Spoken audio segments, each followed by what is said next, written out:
को किसी खूबसूरत और हसीन और जमील औरत ने और इज्जतदार और शरीफ खानदान की औरत ने उसको गुनाह करने की दावत दी, उसको बुराई की तरफ बुलाया, उसको अपनी तरफ माइल किया, उसको अपनी तरफ लुभाना चाहती है, उसके साथ मुंह काला करने की दावत दे रही है, उसके साथ जिना करना चाहती है और उसको बुला रही है, उसको दावत दे रही है गुनाह करने की। और इस आदमी ने उसकी दावत के मिलने के बाद, उसकी तरफ से निमंत्रण मिलने के बाद, न्योता मिलने के बाद, बुराई का मौका होने के बावजूद उस औरत को झाड़ते हुए, फटकारते हुए कह दिया, दूर हट, इन्नी अखाफुल्लाह, मैं अल्लाह से डरता हूं। ये पांचवा आदमी भी अल्लाह के अर्श के साए में होगा। और छठा शख्स कौन होगा? वरजुलुन तसद्दक़ बिसदक़तिन फ़अख़फ़ाहा, ऐसा आदमी, ऐसा शख्स जिसने सदका किया, जिसने खैरात किया, जिसने किसी गरीब की, जिसने किसी जरूरतमंद की मदद की और सदका किया, फ़अख़फ़ाहा, और उसको छिपाया, चुपके से किसी की मदद की, और चुपके से भी इतनी खामोशी के साथ उसने मदद की किसी गरीब की, हत्ता ला तालमा शिमालुहु मा तुनफिकु यमीनुहु, कि उसका दायां हाथ क्या किसी को दे रहा है, उसका दाहिना हाथ किसी को क्या दे रहा है, उसकी खबर उसके बाएं हाथ को भी ना पता चले। यानी चुपके से आप बाप ने किसी को कुछ दिया, बेटे को भी पता नहीं चला, शौहर किसी की मदद कर रहा, बीवी को भी पता नहीं चल रहा है, और उस आदमी को भी बदनाम नहीं कर रहा है जिसकी वो मदद कर रहा है। यानी चुपके से किसी की मदद की, दाएं हाथ से दिया, बाएं हाथ को भी खबर नहीं हुई, ये आदमी भी क़यामत के दिन अल्लाह के अर्श के साए में होगा। और आखिरी शख्स, 6 हो गए, लास्ट, वरजुलुन ज़करल्लाह खालियन फ़फ़ाज़त ऐनाह, वो 7वां आदमी भी अल्लाह के अर्श के साए में होगा, जिसने अल्लाह को अकेले में याद किया, जिसने अल्लाह को तन्हाई में याद किया, जिसने अल्लाह का जिक्र तन्हाई में किया, जिसने अल्लाह को तन्हाई में याद किया, अकेले में, रात की तारीकी में, रात के अंधेरे में पूरी दुनिया सो रही है, उसकी बीवी सो रही है, उसके बच्चे सो रहे हैं, सब, और वो उठा, वुज़ू बनाया और घर के कोने में रो रहा है, अल्लाह को याद कर रहा है, अल्लाह के अज़ाब को सोच सोच कर, अज़ाब कब्र का तसव्वुर कर करके, जहन्नम के बारे में सोच सोच कर, मैदान महशर की जासूस तपिश के बारे में सोच सोच कर अल्लाह का जिक्र कर रहा है और अल्लाह को याद करते हुए रो रहा है। उसके आंखों से आंसू बह पड़े, फ़फ़ाज़त ऐनाह, अल्लाह के अज़ाब का तसव्वुर करते हुए, अल्लाह का जिक्र करते हुए उसकी आंखों से आंसू बह पड़े और रो दिया। तो ऐसा अल्लाह का जिक्र करके जिसकी आंखों के आंसू गिर पड़े, जमीन के ऊपर टपकने लगे, रोने लगा, ऐसा आदमी भी अल्लाह के अर्श के साए में होगा। ये 7 किस्म के लोग, इनमें पहला शख्स उठाइए। अब कितनी गौर से सुन रहे हैं आप? किसी को खड़ा करके पूछें कि मैंने 7 लोग बताए हैं, कौन कौन हैं? अभी बताए ना। अगर किसी को खड़ा करके पूछूं तो अभी 4 आदमी भी नहीं गिना पाएगा कोई। पहला शख्स अल इमामुल आदिल, अदलो इंसाफ करने वाला अमीर, हाकिम वक्त। और याद रखिए, सब हाकिम है, हाकिम सिर्फ वही नहीं है जो हुकूमत चला रहा है, आप भी अपने घर के हाकिम हैं। अल्लाह ताला ने मर्द को औरत का हाकिम बनाया है। अर्रिजालु क़व्वामूना अलन निसा, मर्द औरतों पर हाकिम है। बाप अपनी औलाद पर हाकिम है। भाई आप बाप हैं, 4 बेटे, 2 बेटियां, 3 बेटियां हैं ना आपकी, आप उनके हाकिम हैं। अब आप इंसाफ करते हैं या नहीं करते? अपनी बीवी के साथ, अपने बच्चों के साथ माफ कीजिएगा,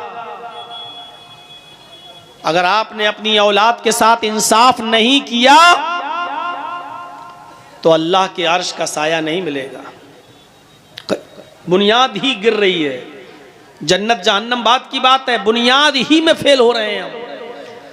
हजरत नौमान इब्ने बशीर रजी अल्लाह ताला अन्हु फरमाते हैं कि एक बार मुझे मेरे बाप, मेरे वालिद अल्लाह के नबी जनाब मोहम्मद रसूलुल्लाह सल्लल्लाहु अलैहि वसल्लम के खिदमत में ले गए। अल्लाह के नबी सल्लल्लाहु अलैहि वसल्लम के पास ले गए। कौन? नौमान इब्ने बशीर के बाप।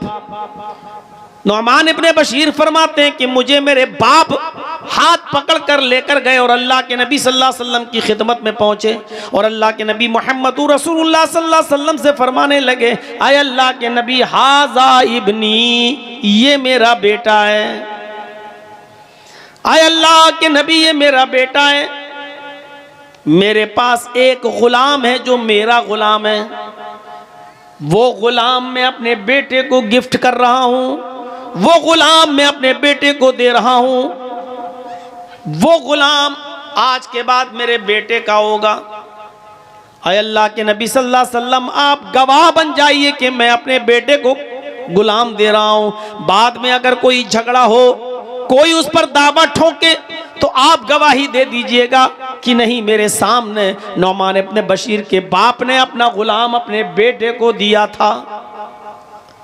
नबी अकरम सल्लल्लाहु अलैहि वसल्लम ने नौमान इब्ने बशीर के बाप से पूछा, क्या तुम्हारे और भी बच्चे हैं, और भी बेटे हैं? उन्होंने जवाब दिया कि हाँ, हमारी और भी औलादें हैं, हमारे और भी बेटे हैं। फरमाया, क्या तुम उनको भी एक एक गुलाम दे रहे हो? क्या तुम उनको भी एक एक गुलाम दे रहे हो?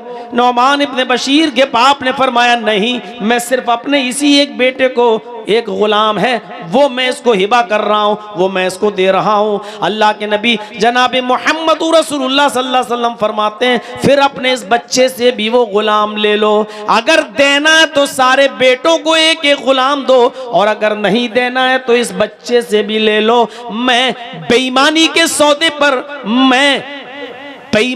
सौदे पर गवाह नहीं बनता। मुझे गवाह बनाना है तो ईमानदारी के साथ गवाह बनाओ, सबको एक एक गुलाम दो, और अगर एक एक गुलाम सबके लिए नहीं है तो अपने बेटे से भी वो गुलाम ले लो, नौमान इब्ने बशीर को भी मत दो। ये अदल होना चाहिए बाप का। कितने लोग हैं आप बाप होंगे, 4 बच्चों के, 5 बच्चों के, 6। गौर करें, जमीन और जायदाद का बंटवारा, गौर करें। क्या आपने वसीयत की? आपके 2 बेटे हैं, 2 बेटियां हैं, आपके मरने के बाद बेटों ने वरासत ले ली, क्या आपकी बेटियों को भी हक मिला? मसला याद रखिएगा, बाप की जिंदगी में औलाद का कोई हक नहीं है। बाप की जिंदगी में औलाद का कोई हक नहीं है। अगर वो अपनी जिंदगी में बंटवारा करता है कोई बाप, तो जितना बेटे को देगा उतना ही बेटी को भी देगा, जितना बेटे को देगा उतना बेटी को भी देगा। हाँ, अगर बाप ने जिंदगी में बंटवारा नहीं किया तो बाप की वरासत बाप के इंतकाल के बाद जब तकसीम होगी तो जितना बेटे को मिलेगा उससे आधा बेटी का भी हक बनेगा, लेकिन वरासत मरने के बाद तकसीम होगी तब। लेकिन आपने वसीयत की कि मेरे इंतकाल के बाद मेरे बेटों का जितना बने बेटों को देना, मेरी बेटी का जितना बने उन बेटियों को देना, क्या आपने वसीयत की? अगर जमीन और जायदाद के बंटवारे में अमानतदारी नहीं हुई, बेटों के साथ बेटियों को हक नहीं मिला, बहनों को हक नहीं दिया आपने, आपके मरने के बाद आपकी बीवी को हक नहीं मिला, तो याद रखिए कयामत के दिन अर्श का साया नसीब नहीं होगा। साया अर्श का मिलेगा ही उस शख्स को जो अदल व इंसाफ कर रहा होगा। एक जिम्मेदार शख्स के लिए जरूरी है कि वो जिम्मेदारी के साथ निभाए और अदल व इंसाफ करने की वसीयत कर जाए अपनी जिंदगी में कि मेरे बच्चों सुनो, एक आलिम को बुला लेना मेरे इंतकाल के बाद, और वो जमीन और जायदाद का बिल्कुल सही सही बंटवारा कर दे। बेटों का जितना बनता बेटों को दे दे, बीवी का जितना बनता वो बीवी को दे दे, बहनों का बेटियों का जितना बनता वो बेटियों को दे दे। मेरे मरने के बाद मेरी बहन का जितना बनता वो बहन का हक दिया जाए। अगर आपने ये अदल से काम नहीं लिया तो याद रखिएगा, सबातु युज़िल्लुहुमुल्लाहु फी ज़िल्लिही यौम ला ज़िल्ला इल्ला ज़िल्लुहु अल इमामुल आदिल। क़यामत के दिन जो 7 किस्म के लोग अल्लाह के अर्श के साए में होंगे, उनमें हम नहीं होंगे, क्योंकि हमने अपनी औलाद के साथ अदल व इंसाफ का मामला नहीं निभाया। अगर आप हाकिम वक्त हैं तब तो और ज्यादा जिम्मेदारी बढ़ जाती है कि अपनी रियाया के साथ और आवाम के साथ और पब्लिक के साथ अदल करें, वरना बहुत भयानक अंजाम होगा। गस्सान का बादशाह शाह गस्सान, जिसका नाम जबला इब्ने अयहम है, बहुत बड़ा बादशाह है गस्सान का, ईसाई है, इस्लाम से मुतासिर हो गया, इस्लाम की तालीमात से मुतासिर हो गया, प्रभावित हो गया, और सोचने लगा कि अब मैं इस्लाम कबूल कर लूं तो बेहतर है, क्योंकि इस्लाम दिन पे दिन बढ़ता जा रहा है, इस्लाम के अंदर खूबियां ही खूबियां नजर आ रही हैं। लेकिन वो समझ रहा था कि मैं तो ईसाइयों का बादशाह हूं और कई मर्तबा उमर से टक्कर ले चुका हूं, उमर मुझसे नाराज होंगे, अमीरुल मोमिनीन उमर फारूक मुझसे गुस्सा होंगे, पता नहीं मैं इस्लाम कबूल करने चाहूं तो वो मेरे इस्लाम को माने भी या ना माने, कहीं मेरी गर्दन न उड़ा दें। इसलिए शाह गस्सान अपना एक कासिद, अपना एक दूत, अपना एक एलची लेटर लिखकर, खत लिखकर अमीरुल मोमिनीन के पास भेजता है। गस्सान का बादशाह जबला इब्ने अयहम एक लेटर लिखता है और अपने दूत के जरिए, अपने कासिद के जरिए वो लेटर भिजवाता है कि हजरत उमर फारूक से ये पूछो कि शाह गस्सान जबला इब्ने अयहम, गस्सान का बादशाह जो ईसाई है, वो इस्लाम कबूल करना चाहता है, क्या मेरी इस्लाम में एंट्री होगी या नहीं होगी। उसने एक कासिद को भेजा कि अब पता चल जाएगा मेरे कासिद के साथ उमर क्या सलूक करते हैं, मेरे भेजे हुए दूत के साथ उमर क्या सलूक करते हैं। अगर अच्छा सलूक किया तो ठीक, मैं इस्लाम ले आऊंगा, और नहीं तो फिर मैं ईसाई बना रहूंगा। जब वो कासिद, वो दूत हजरत उमर फारूक के पास आया और अमीरुल मोमिनीन को वो लेटर दिया, हजरत उमर ने उस लेटर को पढ़ा और पढ़ने के बाद उसी लेटर पर जवाब लिखवा दिया कि तुम फौरन चले आओ और इस्लाम कबूल कर लो। इस्लाम कबूल करने के बाद तुम्हारे ऊपर कोई नुकसान नहीं है, तुमसे कोई इंतकाम नहीं लिया जाएगा, तुमसे कोई बदला नहीं लिया जाएगा। शाह गस्सान ने जब जबला इब्ने अयहम ने ये लेटर पढ़ा तो बड़ा ताज्जुब करने लगा कि हजरत उमर फारूक रज़ियल्लाहु ताला अन्हु ने इतनी आसानी के साथ मेरे इस्लाम कबूल करने की बात मान ली और पुरानी दुश्मनी सब भूल गए। उसको हजरत उमर की ये सादगी पसंद आई। उसने अपने 500 घुड़सवारों को लिया, 500 साथियों को लिया और अपने घोड़ों पर बैठकर वो मदीने की तरफ सफर करने लगा। अपने साथियों के साथ जैसे ही मदीने आया तो हजरत उमर फारूक का शहर मदीना आने से पहले उसने एक जंगल के अंदर खेमा डाला, एक जंगल के अंदर पड़ाव डाला और यहाँ आने के बाद रुक गया और यहीं से उसने खबर भेजी कि मैं आ चुका हूँ, अब मैं आपसे मिलने आऊँ या नहीं आऊँ। हजरत उमर फारूक ने उसको इजाजत दे दी कि जब तुम आ ही चुके हो तो अब शौक से तुम मदीने के अंदर दाखिल हो जाओ। हजरत उमर ने अपने सहाबा को भी लगा दिया कि इन मेहमानों की अच्छी तरीके से मेहमान नवाजी करना। वो शाह गस्सान बेहतरीन मुकुट और ताज पहने हुए, दोनों तरफ उसके डायमंड हीरे लगे हुए, कीमती हीरे लगे हुए हैं, कबूतर के अंडे के मानिंद कीमती हीरे जड़े हुए ताज पहनकर वो ईसाइयों का बादशाह, गस्सान का बादशाह जब मदीने में अपने 500 साथियों के साथ दाखिल होता है तो हजरत उमर फारूक ने इस काफिले का बहुत स्वागत किया, बहुत अच्छी खातिर मदारात की और इनकी मेहमान नवाजी की और कलमा पढ़ाकर उसको इस्लाम कबूल करवा दिया, वो मुसलमान हो गया। शाह गस्सान ईसाइयों का बादशाह, वो मुसलमान हो जाता है। जो चीज मैं आपको बताना चाहता हूं वो सुनते रहिए नौजवानों। ये तकरीर मेरी आज की और दूसरी जगहों की तकरीरों से बिल्कुल अलग है, बिल्कुल अलग हटकर है। ये वाकयात मैंने आज तक किसी और तकरीर में अपनी 20-22 साल की जिंदगी में तकरीरी दौर में नहीं बताए। जो आज मैंने आपके सामने ये रखा है वो शाह गस्सान जब मदीने में दाखिल होता है 500 साथियों के साथ और इस्लाम ले आता है, हजरत उमर फारूक उसकी इज्जत और खातिर मदारात कर रहे हैं। इन्हीं दिनों में हज का सीजन शुरू हो जाता है, इन्हीं दिनों में हज का सीजन शुरू हो जाता है। मदीने से लोग मक्के की तरफ हज करने जा रहे हैं। हजरत उमर फारूक ने शाह गस्सान से जबला इब्न अयहम से कहा कि क्यों ना आपको भी हज का मौका मिल रहा है, तुम भी चलो और तुम भी हज कर लो। हम लोग जा रहे हैं हज करने के लिए। आए गस्सान के बादशाह, तुम्हें भी हज मुबारक हो और मैं चाहता हूं कि तुम भी मेरे साथ हज करने के लिए चलो। वो भी तैयार हो गया और शाह गस्सान जब तैयार होता है हज करने के लिए, रवाना हुआ अपने साथियों के साथ। और ये सब लोग जब मक्के में पहुंचे तो अलग अलग हो गए। चलो जाओ, अब तवाफ के बाद मिलेंगे, उम्रे के बाद मिलेंगे, बाद में मुलाकात होगी। हजरत उमर भी तवाफ करने लगे और खाने काबा पहुंचने के बाद शाह गस्सान भी तवाफ करने लगा।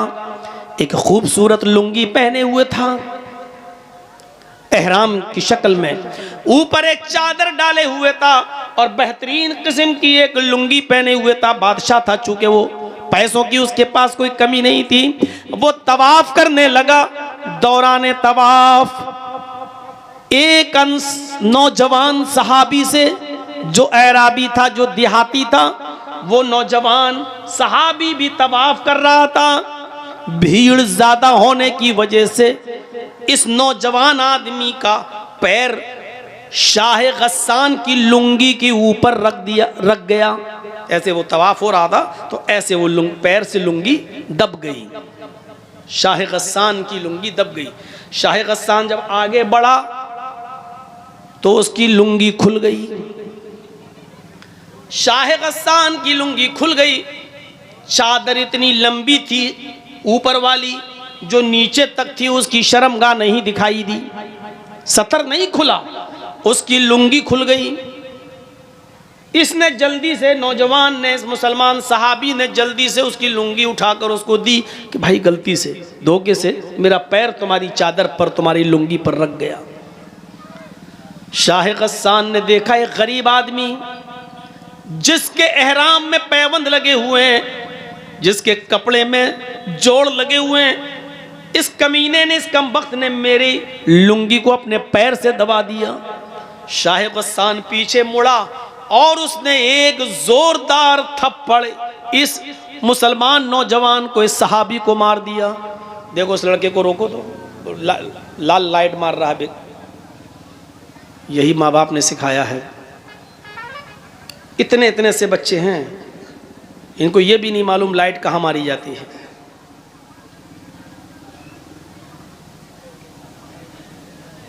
उसने एक जोरदार थप्पड़ इस नौजवान को, इस देहाती मुसलमान सहाबी को मारा।